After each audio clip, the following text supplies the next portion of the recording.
Hey, don't forget to like, subscribe, and hit that notification bell, won't you, folks? Man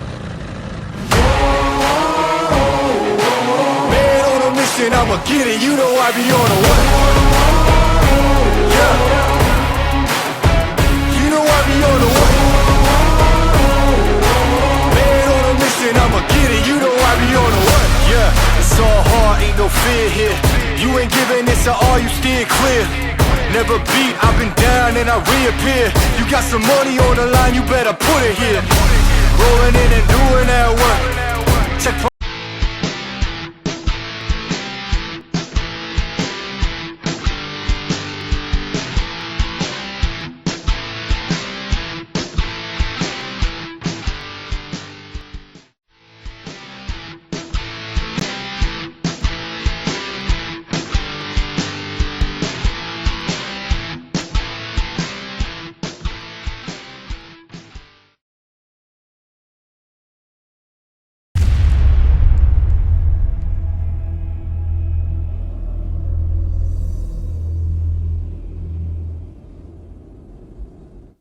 Hey, everybody. On this episode of Joe's Minibike Reunion, we're going to be talking to the big guy, Inocencio Madera, the guy from Bakersfield who stole the show at Joe's Minibike Reunion. Find out what's happening with this custom builder and why he's getting all the attention and some. The next episode, Joe's Minibike Reunion. Don't miss it.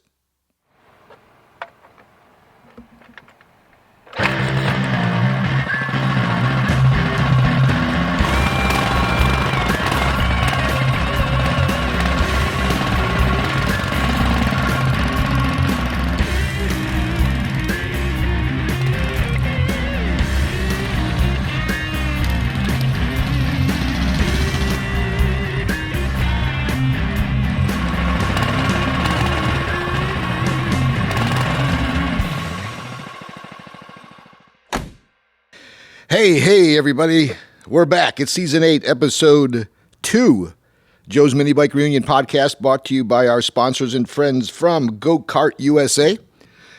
I was recently on the phone with Big Al up there. You got Al and Emron and Mario, and they're holding down the fort.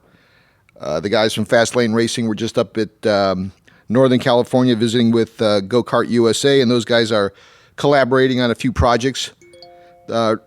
That American racer bike, that full-frame bike, in fact, Jake Moe's building one for me. Some of you may have seen it at the JMBR event last year, but those big tire bikes are just perfect for riding, the full-frame Bonanza replicas. Those are the way to go. Check them out. Go Kart USA, over 450 models of go-karts, race carts, off-road buggies, mini bikes, over 21,000 parts from all top manufacturers since 1961. Check them out, gokartusa.com. Also want to give a shout out to our friends over at Studs Racing.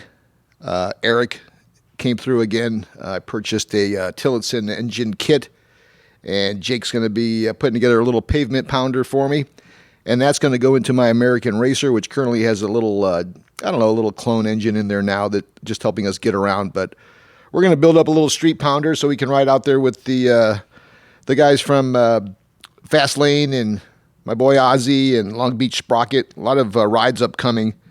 We'll point out some of those rides that may be of interest to you, but check them out, studsracing.com. Number one innovators in mini bike and go-kart performance. Family owned since 1955, also specializing in mini bikes, ATVs, go-karts, and mopeds. And now electric bikes, right? They're everywhere too. So check them out, studsracing.com. And our friends over at gopowersports.com. I was just listening to my buddy Jason's podcast, the new podcast for Go Power Sports. Check those guys out. And we're going to have Taylor Yoakum, one of the owners of gopowersports.com, join us for an upcoming Joe's Minibike Reunion podcast. And we're going to talk to him a little bit about their Pull Start Picnic event that took place out in Texas, as well as a couple other cool things that they've got going on out there. They always do it the right way. gopowersports.com, the most trusted name in mini bikes and go-karts, leading supplier of go-kart parts, kits, and mini bike parts at great prices. Visit them today at gopowersports.com. Okay, everybody. You know, it's been a little while, as we talked about in our Season 1 episode. We have got a date. It's official. It's October the 14th for the 11th annual Joe's Minibike Reunion. We're already chomping at the bit coming up with some new ideas and some exciting opportunities and promotions for everybody. Last year's event was awesome, and one person particularly really came in and set the event on fire. Inocencio Madera, or think one word, Madera, he goes by. A lot of his friends just refer to him as Madera. Think Prince or think Madonna, one word. But this guy came out of nowhere, and like a silent assassin, he swept a majority of the major categories at the show. Over the last 10, 15, 20 years or so, Madera has been building custom motorcycles, which is where it started, hot rods, cars, pre-runner trucks, race cars, sport compacts, you name it. And although he's quiet and flies under the radar, he's been involved in a lot of exciting things that you may have seen or heard about in the past. Check out Turbos on Discovery, some other television shows working with the DeBertis. But this is a guy that got everyone's attention. Everyone was asking, who is he? Where's he from? How do you build that? Are they for sale? How do I buy one? So we'll have an opportunity to have Madera join us on the podcast a little bit later on and talk a little bit about what he's been doing up there in Bakersfield. Before we get into that, I wanted to just take care of a little bit of business if I could. Since the inception of Joe's Minibike Reunion, which again is going on its 11th year, and since the inception of this podcast, which is on its 8th season, we have enjoyed the luxury and the benefit of having Pioneer Car Electronics as our presenting sponsor. And we would not have been able to have gotten to where we are now without their support. The staff there, the quality of the products, the name brand, and candidly, the professional rub that Pioneer afforded us here at Humble Joe's Minibike Reunion was really a gift. And going into this new year, regrettably, Pioneer will no longer be a part of the event or the podcast as they go through some marketing and some event changes. And we wish Pioneer and that staff a very prosperous future. We look forward to the opportunity of working with them again. And I wanted to go on record to tell everybody that you know that when you are looking at audio components for your car or for your home, I can tell from experience that Pioneer is the way to go. And although this may be the last time I say it, I remind you that don't break up with your car, upgrade it with Pioneer Car Electronics. For more information, check them out at pioneercarelectronics.com. And again, a very fond and heartfelt thank you to all of our friends there. And we look forward to one day dancing again, right? So we are in May, and the first 6 months or first 5.5 months blown by. I got stalled out of the box largely because, in fact, I think the last time I actually rode was October of 2022 when I was out at the SEMA Ignited event in October, and I hung around for Steve from Steve's All-Wheel Drive for his two-stroke event. That was October. That was the last time I was on a bike because earlier this year, I just got my ass kicked. I was dealing with some burning sensations in the back of my legs, and after months and months of it getting worse and not going away, I got some MRIs and some x-rays, and I've got these pinched nerves in my back, which are causing sciatica and all this other stuff. And I'm just getting old, man. I got arthritis in my back. I've got bone spurs. So I've been on the down low, and it's been really driving me nuts because the weather is just starting to turn. Although it's California, it's been kind of cool here. I know a bunch of my Honda Grom lifestyle buddies, they're diehard. In fact, they just got back from a ride out at Big Bear, Bing Flores and all the guys. Hope they had a great time. But I haven't joined them yet, and I'm itching to get out there. I just got my Suzuki van serviced. I put a new chain on it, tuned it up, new lubes, new oil, spark plugs, you know the drill. So I'm anxious to go. I've been still in the game where I've been working a little bit on some bikes, and a new acquisition I had was a Honda 1973 legitimate barn find, 1973 Honda Z50 that I had shipped in from Kansas, and I've been fooling around with that. Thanks to my buddy Lou down in Huntington Beach, I had to replace the exhaust. I had to find a new air cleaner for it, but that bike, I was planning on building up and making it a custom, sticking in a 140 or a 150 leaf on, and making that bike a cool little cruiser. I see some of these little small Honda Z50s that I just love them. But this bike is so nice and so original, I can't hack it up. So I'm going to keep that one, but I'm still looking for a 74, 75, 73, the earliest Honda Z50 in original shape. If anybody knows anyone that has one, I'll take that off of your hands. I have had the American Racer that Jake Moe pretty much finished it, and it was on display at Joe's Minibike Reunion last year, but we're still making some changes, particularly with the engine. We've got small things to do. We want to change around some of the levers and some of the grips, as well as stick a kickstand on there. We've got to put a bracket on one of Jake's custom pipes. Just a few more things. And that bike, I think, should be ready and finished by this year's Joe's Minibike Reunion. And I also have another small, kind of a knockoff of my original Temecula Bob micro bike. This bike will still be built by Jake Moe, and he knows how to build those micros, particularly the custom tanks that he designs. But I've got Daryl from Big Daddy Motorsports building a little 79cc smaller motor for me as well.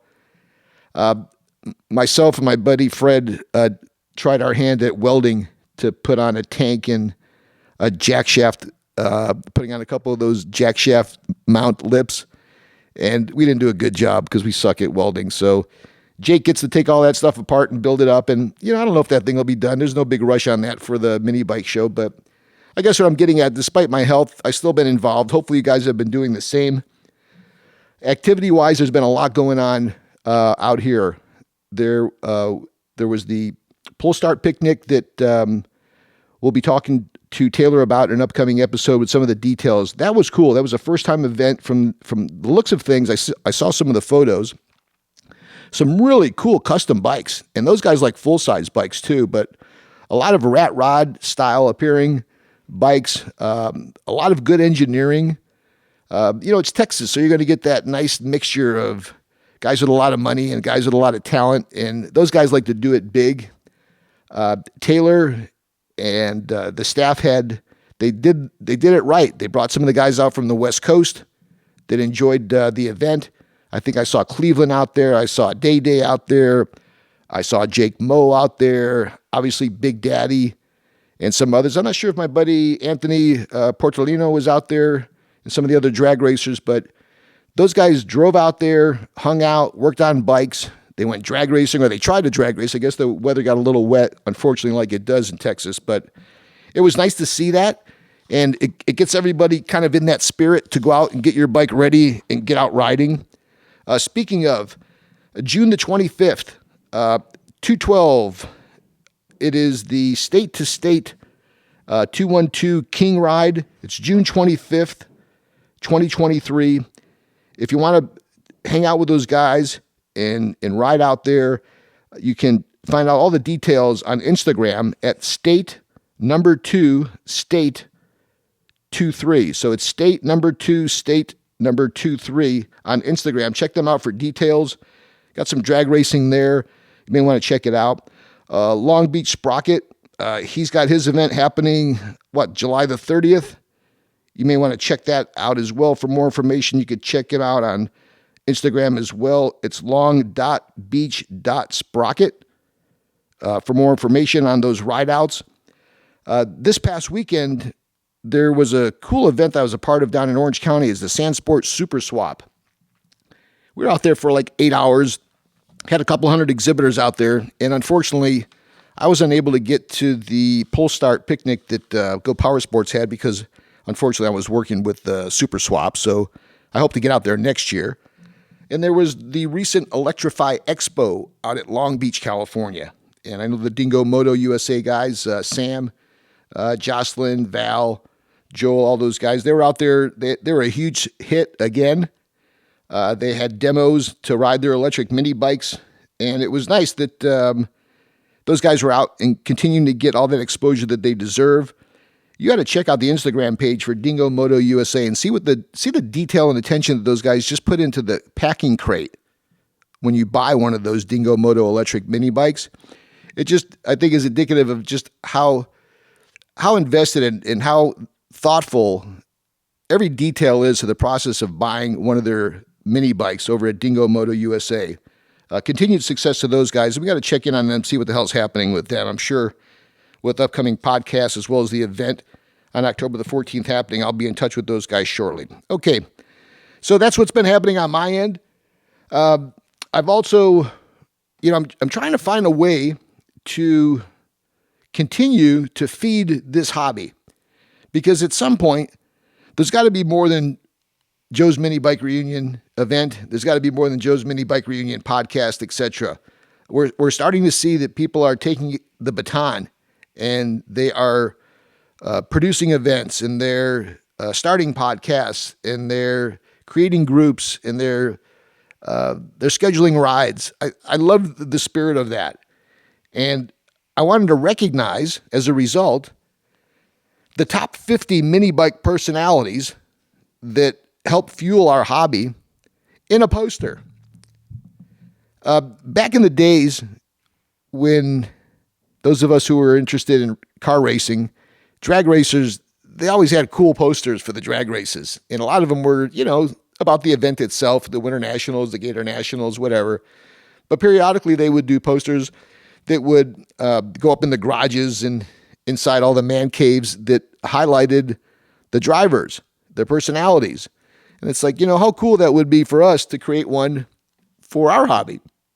And, you would think, well, I don't know. Yeah, I could probably think of a few, but, finding 50, it's not an easy task. And I'm enlisting your help. And if you have a personality, and he doesn't have to be a builder, nor does he have to be a racer, nor does he have to be a collector. He just has to be someone, a he or a she, that contributes to the hobby in a significant way. They stir the drink. Maybe they are builders. Maybe they're collectors. Maybe they're historians that know all kinds of information. Maybe they're manufacturers and they build pipes or seats, as an example. Maybe they're promoters, like guys like me, or Joel from State to State, or others. They could be retailers. They could be Lionel Johnsons of the world. I guess what I'm getting at is that each and every one of us know who the players are in the mini bike world and within the mini bike orbit that you exist in. So what I would like you guys to consider is send me a note. Send it any way you'd like. Email me, send it through social media, clip it to a pigeon and send it to me within the next 30, 60 days, because I'm going to craft this poster to have it out beforehand, but it will be distributed at the Mini Bike Show in October. So we've got a long ways to go, but I've got an idea of who some of these folks could be that you may want to consider. But I'd like to put that poster together, and I'd like you guys to help me select those top 50 personalities. So keep that in mind. And just to give you a little bit of a sense of things, I've taken some liberties, and I've just bounced around talking to a few of the folks that I guess I would typically talk to. And, it's guys like Charles Mosley. It's guys like Daryl Smith. It's guys like Richard McGill and many of the other Joe's Mini Bike Reunion Hall of Famers, the Home Alones, the Evil Eds. But there's other guys that are out there making things happen. Eric Shingles and John Fear. There's guys that are in the mini moto scene that put on all kinds of mini moto events that many of you mini moto guys and Honda Grom guys are aware of. Guys like Kevin from Steady Garage, or Ray Tong, or maybe Big E from Yoshimura. There's Jeff Malos, who has silently put on one of the longest standing mini bike reunions in the U.S. out on the East Coast in Pennsylvania. There are guys like Hent, who started oldminibikes.com, which is a staple for every mini biker. There's guys like Al at Go-Kart USA who've been involved in this hobby and serving it up for decades. There's folks that have left us, unfortunately, like Dave Miller and the owners of Bonanza and the Michelina brothers from Little Indian. So take a second, take a look at your neighborhood, take a look at your own personal situation, and jot down who you think legitimately should be in this top 50. so that we can recognize those guys appropriately. With that said, again, I want to remind you, this is Joe's Minibike Reunion. I'm your host, Joe Sebergandio. This is season 8. This is episode 2. We're going to be we're going to have an opportunity today to get to know just a little bit better a guy who came out to the reunion last year, and he really stole the show. I've asked him to see if he could join us a little bit on the podcast, and although he was a little bit reluctant initially, I think we won him over. So let's dial him up. Hello? Hey, Inocencio, it's Joe from Joe's Minibike Reunion podcast. Welcome to the podcast, brother. Welcome. Well, yeah, glad to be here, man. How was your day today? So. It's the life of building mini bikes. Yeah, baby. So now a lot of folks have, I think, confused you for Northern California. You're actually kind of like Central California in Bakersfield, correct? Actually, right outside of Bakersfield. I'm south of Bakersfield. I'm in a little town called Lamont. So I consider Bakersfield my area when I tell people, but I'm actually a little bit outside of it. Born and raised, I understand. Yeah. So if I could, when I was reaching out to you initially, like many folks, particularly guys like me with intimidating last names, you happen to have a little bit of an intimidating first name, Inocencio. And as a result, many folks just fast forward to Madera. Share with us, if you could, because I too have that same challenge with my last name. Talk a little bit about what it was like growing up with a first name, Inocencio, and how that kind of morphed into Madera, just for the listeners. Would you mind? Well, it was actually terrible. So, having a name like that growing up as a young kid, the last you wanted to hear was roll call. And that was, first day of school. That's what you had. So when they were doing roll call, as soon as they got to my name, all of a sudden roll call would stop. And I knew exactly what name they were on. Tried to say it, and obviously they would butcher it all up. So I ended up getting to that point where I pretty much, in the first day of the 4th grade, my name changed. So it went from Inocencio to actually Big Guy. I was the biggest person in the class. So from there on out, my name was Big Guy to everybody. Everybody knew me as Big Guy. As of today, people know me as Big Guy. My friends, they all know me as Big Guy. That's what they call me. So as I'm growing up, I can't use that name. So basically, as I grew older, starting to mature, I had to switch it up a little bit. So I went from Big Guy to Madera, and here it is, and this is what it is now. Well, Big Guy could certainly describe the way people were talking about you when you left my event. I wanted to, if I could, just take a second and see if I could jog my memory. We get there pretty early for the event, and most of the team that helps me set up, we're there. It's still dark out, and it's one of those things where we're there before the folks even open up the gate. But to my surprise, you guys were there even earlier than I was. Not already with your awesome custom bikes already unloaded, but you were ready to get in line before we were ready to open the gate. And it was at that time, Big Guy, that I knew that there was something special happening here. And I must admit, at first, I didn't know who you were. I didn't know where the hell you came from, but I could tell pretty quickly those were some pretty badass rides. And as we kind of met briefly, as I recall, just to let you know what our timing was and have you hang tight so we can at least open up the gate. But once I saw those bikes getting loaded in and I saw the turntables being set up, I have to say that not only was I completely impressed, but I want to thank you live in front of everybody that's listening for such an awesome turnout this year. I mean, you really single-handedly took over that event. Congratulations. Thank you. But and keep in mind, we had the COVID, so I've been wanting to go to this event for the last years. I've known about this event. A friend of mine was the one that kind of turned me on to it years ago. Who was that? But because of his name is Richard Lostetter, okay. And he had asked me years ago if I was going to go to the mini bike show, and I said, "What mini bike show?" And he goes, "Yeah, they have one, blah blah blah, this that whatever." So I did a little research, and I seen it, and I was like, "Yeah, they do have one," but no big deal. So then COVID hit. So then all I did pretty much during COVID was finish up some bikes that I had. And then I had some guys a local guy here, Damon, that I was building for, building quite a bit of stuff for him. So we were getting his bikes all done, so on and so forth. And then I kept always tapping into try to find out. I would go and I would actually go on Instagram and I would go and actually message people and ask them, hey, have you heard about the mini bike show? Have you heard about the mini bike show? And nobody really knew. And so then finally it came out, and I was like, oh shit, it's on. So then I said, all right, now it's time to get busy.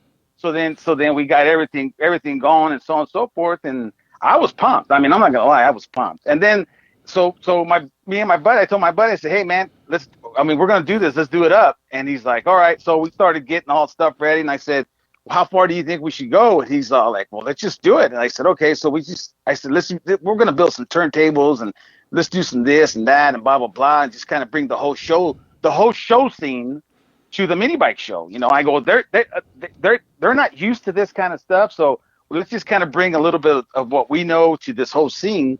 So then we started doing it, and then all of a sudden I started getting really nervous, and I was like, man, oh shit, I don't know what's gonna happen. I told my buddy, I said, hey man, I think we need to slow down. And he's like, why? And I said, man, because we're kind of going all out with this, with the whole setup, display, and everything. And he's all like, I said, man, I told him straight out. I said, hey, one or two things is gonna happen. Either they're gonna love us or they're gonna hate us. And I said, well, I guess we'll just find out and see. And he wanted to do more. And I said, no, I think we better slow down because I don't know what's going to happen. They're going to run our asses off of there. Get out of here, guys. You know what I'm saying? But we had a good time. It was a good time. It was a good showing. It is what it is. And, basically everybody saw what was there. And we, it seems to me like everybody enjoyed it. So I was a little nervous at first, but after a little while, it seemed like everything kind of like mellowed out. I could tell that there were some people who were kind of like a little bit blown away.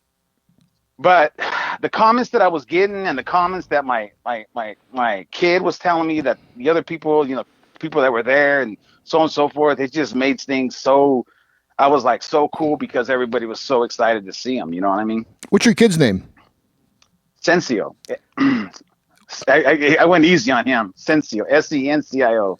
Well, Cencio read the room well because it was nothing but love. There, you were describing, I think, some of the cues and some of the ways that folks may display at automotive events, particularly these indoor shows where it is a little bit cliquish and it is a little bit political, and there's not really, in many cases, a lot of promoters that have open arms for guys that are going to come in and kind of steal the thunder.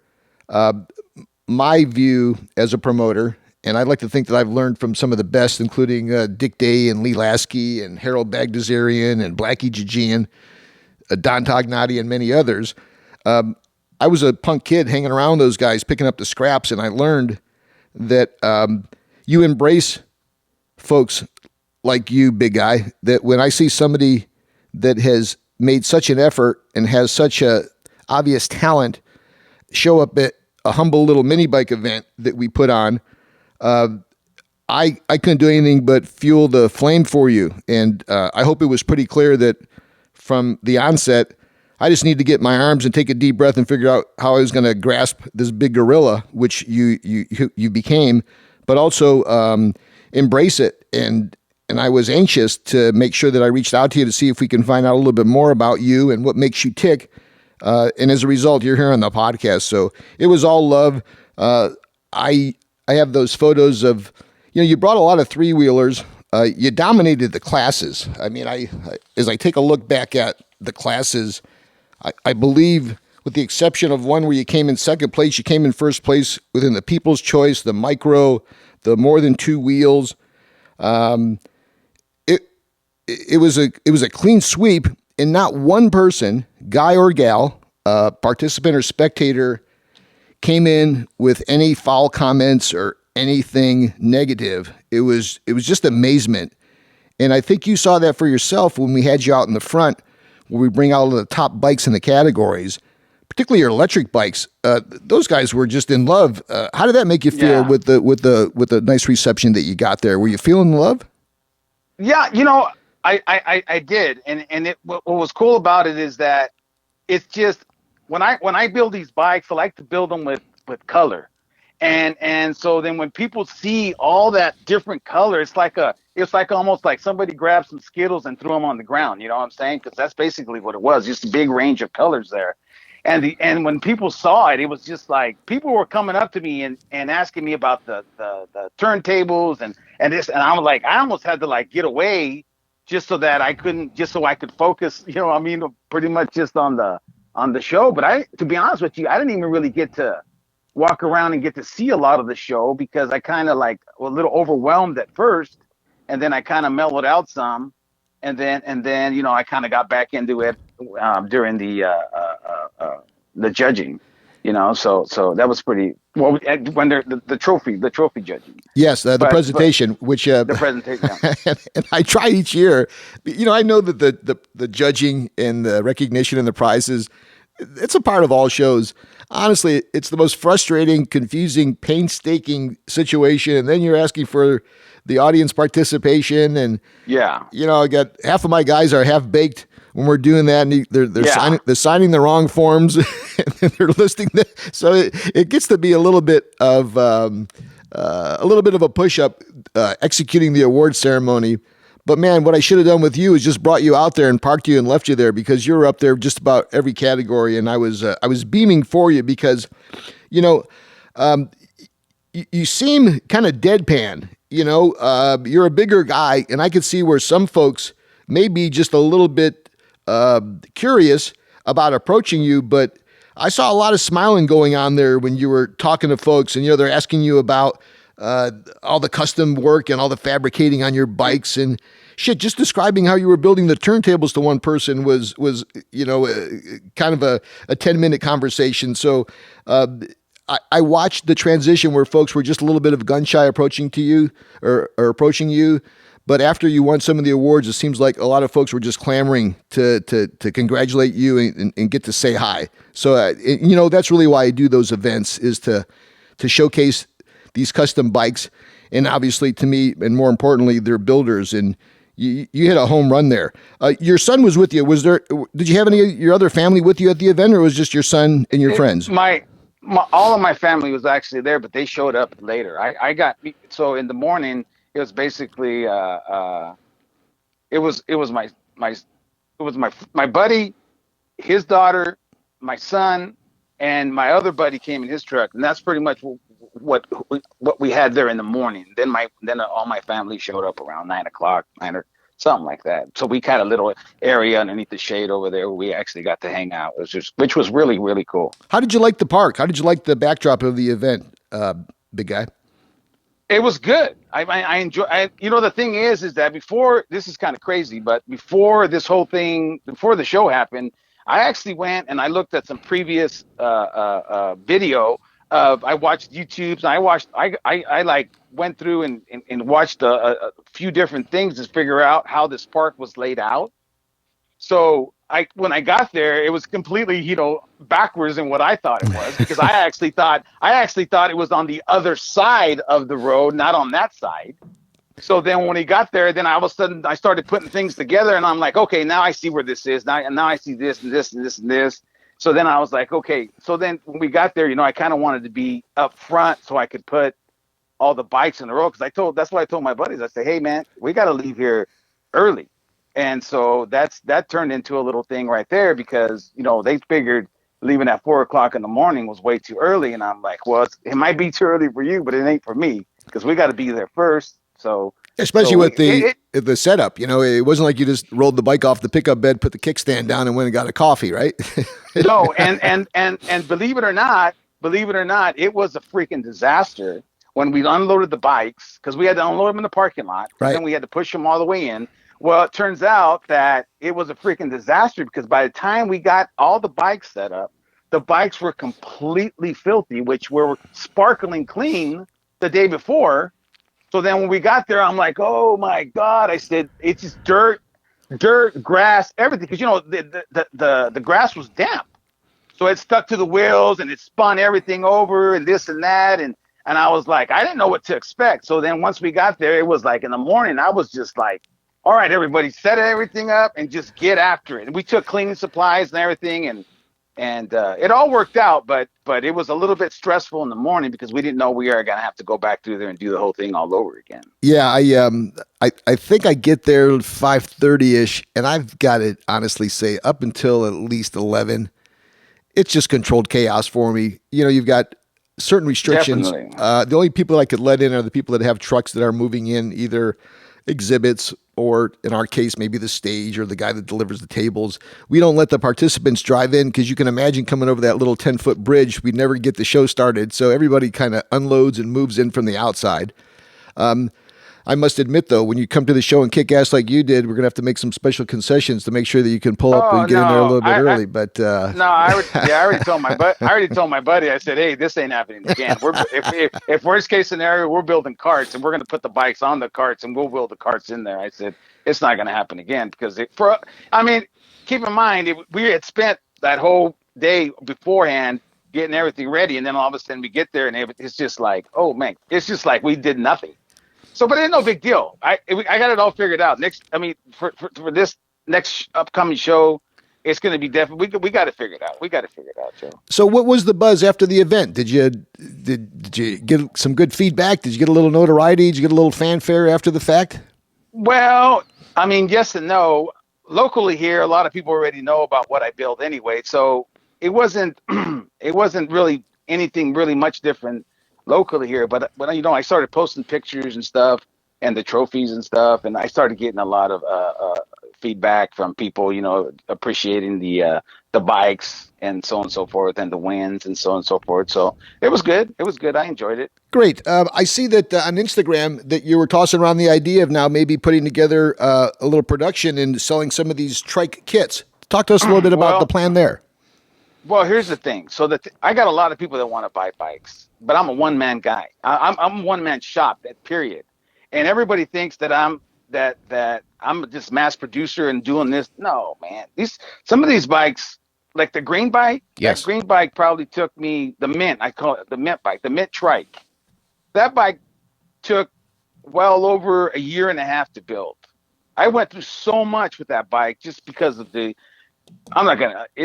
was a lot of bullshit I had to deal with because I had to do one thing here, one thing there. Something got scratched. I had to start all over, blah, blah, blah, this and that. It was just a freaking disaster. And finally I got that bike done and I was like, okay, it's finally done and so on and so forth. I'm ready for the show. And so if people think that these bikes take 2 weeks, 3 weeks to build like everybody else that builds regular mini bikes. They don't. There's so much that goes into these bikes that it takes a long time. So people have been wanting and wanting and wanting. So I'm like, I haven't been able to give anybody anything. So I'm like, okay, well, maybe if I do a DIY kit that they could put it together themselves, maybe I can do something there. But I'm working on that. But the problem is the frame and everything is so big. I'm just trying to get all the logistics as far as getting it shipped and so on and so forth and see if it's even worth doing. And I'm not going to it's not going to be a big run. It'll only probably be like maybe 5-6 frames that I do. And then try to feel it out and see how it all. Cause I don't want to do production. My stuff's all one off, custom made, and it's all made by me. And I don't have nobody else doing anything, no welding. I do all the bending, notching, welding, everything from start to finish. That's my bike. And my deal is that and I'm so picky about, I won't even let some people even buy my bike just because if I don't feel that bike's going to get the attention of what it needs, I won't even sell it to you because I want that bike to look good throughout its whole entire life. I don't want it to be just, hey, good for now. And then down the road, I want to be like, just pawn it off and then be done. I've been there, done that. It's really, it kind of brings me down because of the work that I put in them. You know what I'm saying? But it is what it is. So I'm just trying to give people an opportunity to see what I can come up with. Yeah, I like the loyalty to the bloodline. It's not just about who's got enough money to buy the bike, because if that were the case, it'd be a money grab. This is something where it's a little bit of your heart, your soul, your blood, your sweat. So it's like a pet. Joe, it's my art. Yes. That's what it is. Yeah. And that's what it is. That's how I consider it. I consider it as a piece of art because you start with straight tubing. You start with straight tubing, Joe, and this is what you end up with. And keep in mind, it's literally artwork. One gentleman at the show, he basically told my son, which was the comment of the whole entire show. He was an older gentleman. He came up to my son and he says, "Hey, this is all writable art." And once my son told me that, I was like, "Holy shit!" I was blown away. I never really looked at it as far as writable art. I just looked at it as just, it's my art. But being that, when he said that, I was just blown away by it, literally. Yeah, there's and as a promoter, that's another part of the benefit that I selfishly get to enjoy, which is watching the reception from the spectators to the work of art that many of the guys create, and Exactly. and those two meeting head to head, where they can engage and appreciate things and answer some questions. It is. It's no different than when I see guys like you and Jake Moe and other custom builders establish a relationship with one of my vendors. Recently, the guys from Fast Lane Racing went out and visited Go Kart USA up in Northern California, and they're in collaboration where you've got a mini, I seen that. in I see Jake talking to Go Kart USA about building some custom bikes or a line of parts. All these things that you and I have seen happen in the other segments of the automotive world. I think you and I have taken a little bit of a similar path. We all started with our love for mini bikes, and as we got older, we grew into our love for cars and hot rods and trucks and motorcycles. And at some point, we all kind of come full circle. That's kind of the case with you. I know that you originally got into it by learning how to weld and building custom bikes and selling those and taking your talents to a vehicle or a truck or a car. And you did pretty well. You've quietly not only been working on some of the coolest hot rod projects and truck projects, but you've dabbled in a little bit of TV with Discovery and Turbo. You've worked with some big names in the industry like the DeBertis. Talk a little bit about how you not only went from mini bikes to that car customization and building, and then ultimately got back to the mini bikes. Can you kind of close that circle for us just to give folks an idea of what's been happening with you? Yeah, it's just the thing is Doug DeBerti was a guy that came from Montana, and I got to know him back in the day when he was working out here in Bakersfield, and I was already building things back. I was already doing custom stuff as a teenager, as 18, 19, 20. I was already working on mini trucks with friends of mine and so on and so forth, doing customizations there. And I actually got hooked up with I got to know, which is a good friend of mine now, his name is Kyle Gann. And he worked at a shop in Bakersfield, which was a paint shop, which is now called Cal Concepts. Kyle moved on his own, but when I used to hang out at their shop, next door was Doug, and I used to do a little bit of fabrication for the paint shop, and then Doug kind of caught on, so I started working for Doug, and then in turn, Doug got hooked up with doing SEMA projects. So then all of a sudden, we started building these trucks for SEMA, for Trailmaster, and we had like the reps from Trailmaster come down. I mean, it was like, this was a big deal back then. This wasn't a small thing. This was like a big deal. So we were building trucks for Trailmaster. We were doing all kinds of different things. And I was going to SEMA back. I don't know exactly what year it was, but it was back when they had boats there. You know what I'm saying? They don't have boats there anymore, but when I was there, they had boats. That's how old it was when you're talking like SEMA. you're talking in the late 80s, early 90s for sure. They had all those boats out in front where Ford Out Front is currently. Yeah.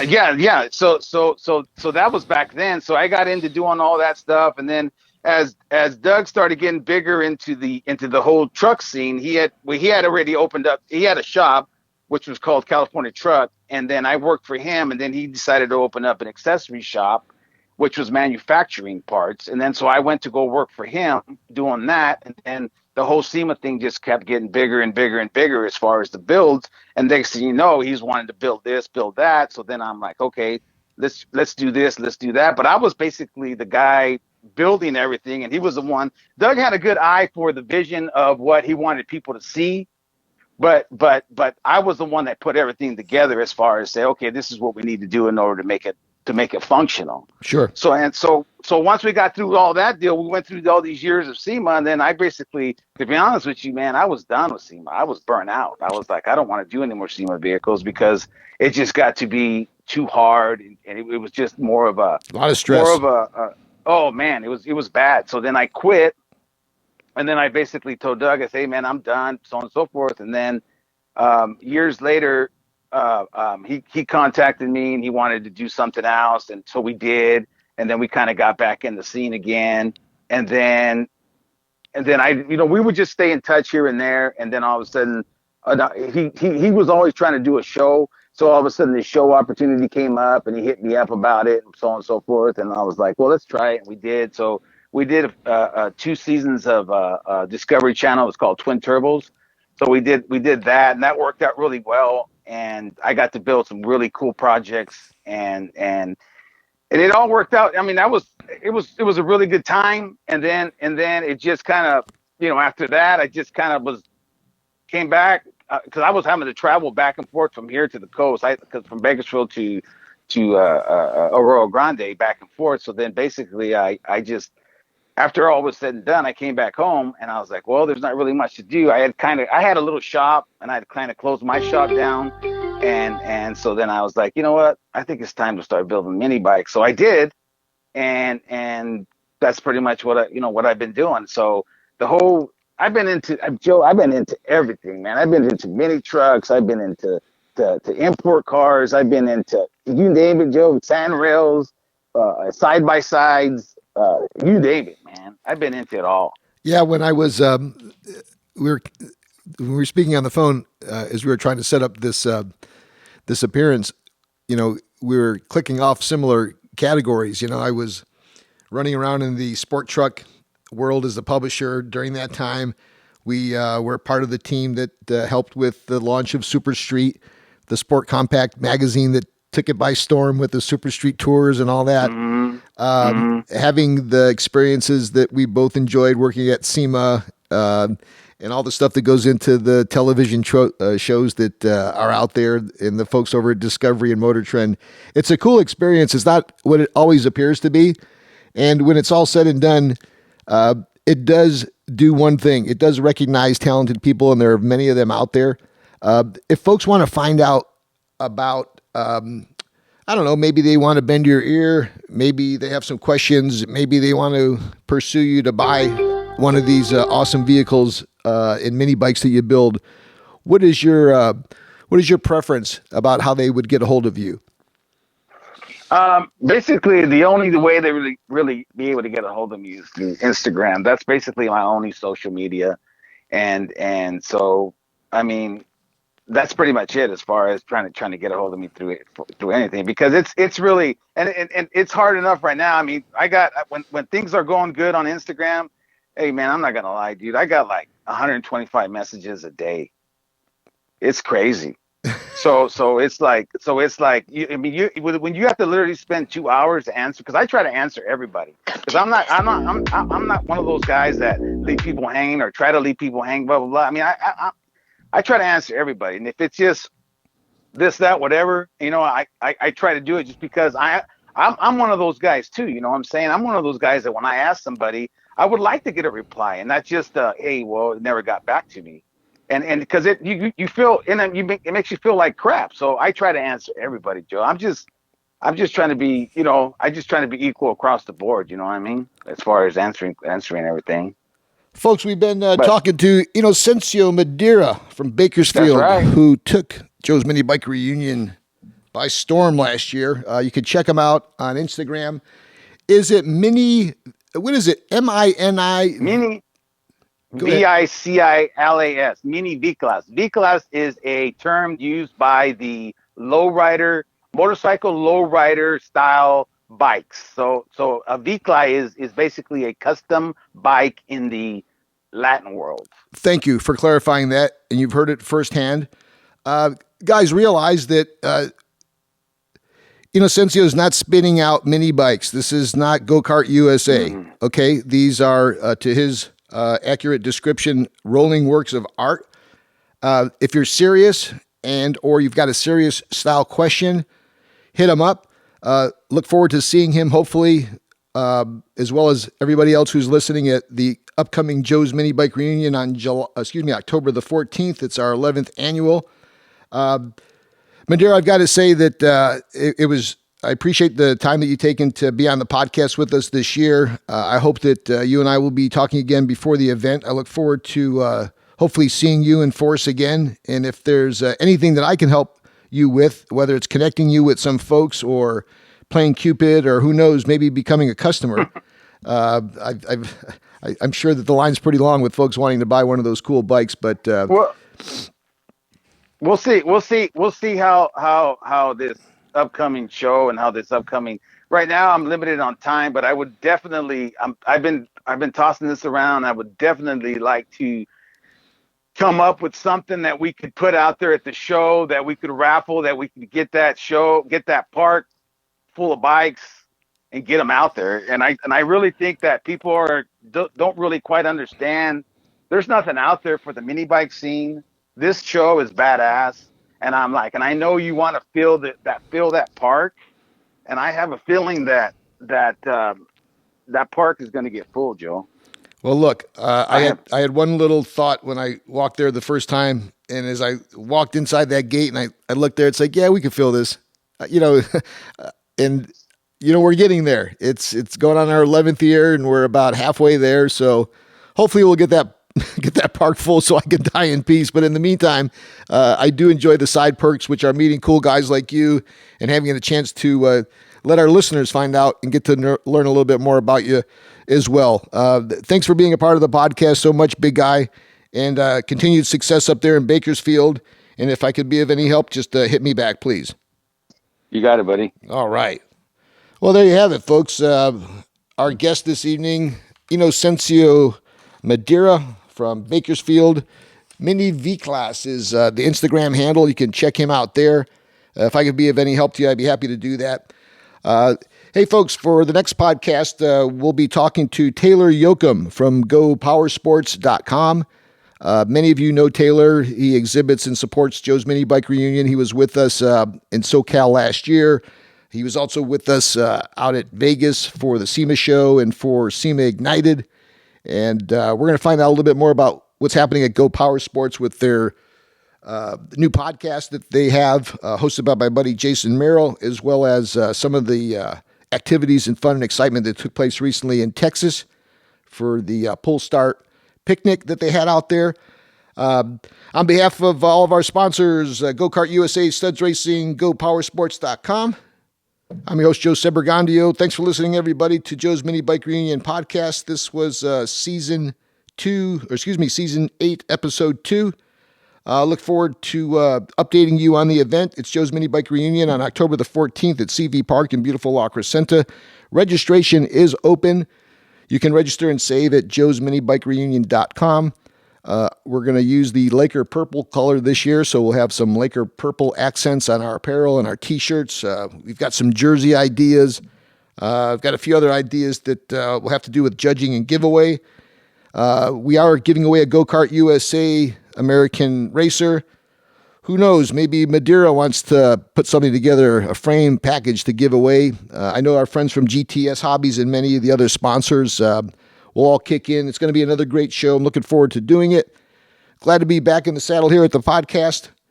Thanks for listening, everybody. Tell a friend, won't you? You can check us out on YouTube or on our website, Joe's Minibike Reunion, or our Facebook pages and Instagram pages, which is JMBR Official. Have a good rest of your night, everybody. See you next time on Joe's Minibike Reunion podcast.